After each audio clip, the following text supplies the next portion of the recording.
اس وقت ہمارے بر صغیر میں، جس سے آپ زیادہ لوگوں کا تعلق ہے، ہمارے بر صغیر میں جو علم کی روایت ہے، جس کو آپ ٹریڈیشنل مذہبیت کہتے ہیں، اس کا سب سے بڑا ظہور دو گروہوں میں ہوا ہے، ایک دیوبندی، ایک بریلوی۔ اہل حدیث تو ابھی اپنے پاؤں جما رہے ہیں، زیادہ آبادی 90-95% آبادی آپ کی انہی دو گروہوں میں تقسیم ہوتی ہے۔ وہ نام نہ بھی لیں، اصل میں یہ دو ہی گروہ ہیں، دونوں تصوف کی روایت سے متاثر ہیں۔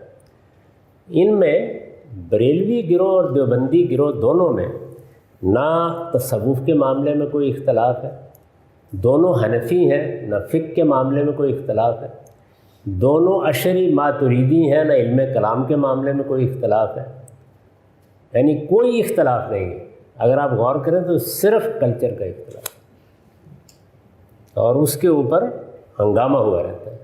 وہ 7 چیزیں ہیں جس پر حاجی امداد اللہ مہاجر مکی نے ایک کتابچہ لکھا تھا، 7 مسئلہ۔ وہ 7 چیزیں ہیں، گن کے دیکھ لیں، انہی 7 چیزوں پر ہی مارکا برپا ہے، باقی کوئی اختلاف نہیں۔ یہ عید میلاد النبی ہے، اس پر مارکا برپا ہے۔ یہ موت کی رسوم ہے، یہ کل 40 میں اس پر مارکا برپا ہے۔ تو وہ گن کے آپ دیکھ لیں، 6-7 کلچرل چیزیں ہیں محض، ان میں سے کوئی چیز بھی اپنی اصل کے لحاظ سے مذہبی نہیں ہے۔ اس میں دیوبندی بیچارے اپنے سارے علم کے باوجود، انہوں نے علماء بہت بڑے پیدا کیے ہیں، اپنے سارے علم کے باوجود شکست کھا جاتے ہیں عوام میں آ کے۔